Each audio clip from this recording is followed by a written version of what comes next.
In this video, we will demonstrate how to edit an image directly from the media libraries.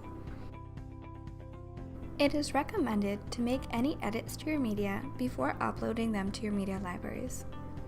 This can be done by using any editing program, including Microsoft Paint, Photoshop, or any free online photo editor. The media libraries found within your Clubhouse online site not only provides you with the ability to store all your files that are used within your website, but also allows you to edit those images with their own exclusive tools. First, let's start by searching for our image. I'm going to go ahead and use my search box, look for my image, and click search. Now, before we edit our image, you can create a copy of the image. That way, when you edit the image, you're adjusting the copied version as opposed to the original file. In order to copy an image, you're going to select the image, and scrolling down to the bottom, we're going to make sure our action is on copy. Click OK. Within the copy files window, we're going to go ahead and click the folder we'd like to copy the file to, and click copy. Now that our file's been copied, I'm going to go ahead and search for social again. Click search. And our copy will be indicated with the number 1 or the applicable number beside it. In order to edit our image, we're going to click on the pencil icon located beside the name of the image. This will open up our edit image window for us. The first option is to resize our image. For website purposes, images that are stored on your site should not be any larger than 1900 pixels wide. This will prevent excessive loading time due to larger images. In order to ensure your images don't exceed these dimensions, we can go ahead and resize our image accordingly.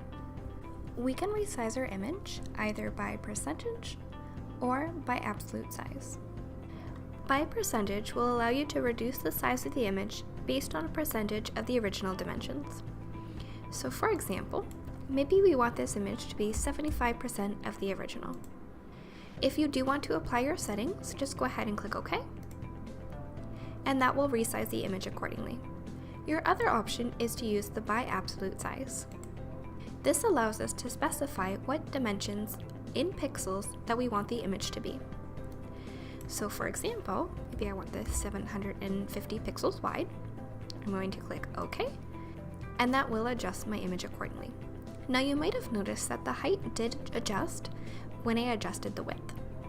That's because our maintain ratio is checked. Therefore, it will keep the similar shape of the image for you, regardless if you adjust the width or the height. If you want to adjust the width and height separately, uncheck maintain ratio and enter your pixels accordingly. The next option we have is the ability to rotate our image.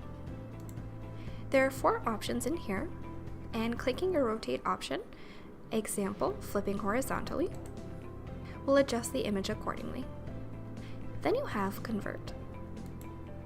Convert allows us to change the file type for the image. The file types that we can change to include the list you see here.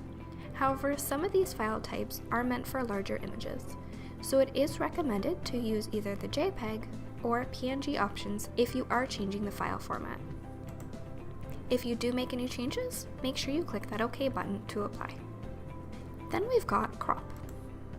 In order to use the crop tool, you're going to start by placing your cursor, clicking down, and dragging the crop tool across the image.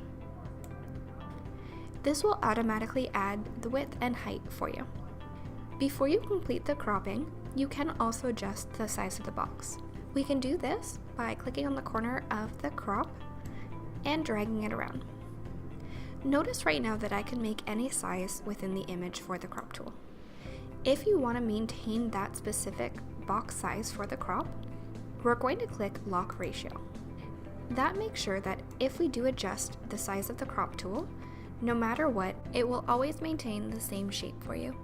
If you're ready to apply the crop, we're just going to click OK.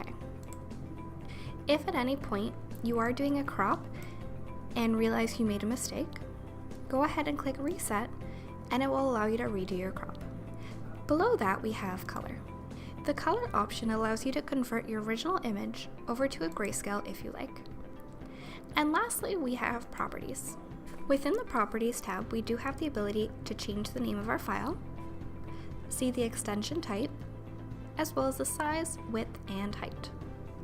If you do make a change to the file name, just make sure you click OK in order to save that change. Lastly, after you've made all your changes, make sure to click the Save and Close button. Now remember, once you save and close, all the changes that you did make will be permanent on the image and will not be able to revert back. If at any point you made a mistake as you're doing your edits, you do have an undo button that will take you back to the original value before you made that change. So let's go ahead and save and close. Now, if I go ahead and hover over that image, we can see that's our edited version versus our original version.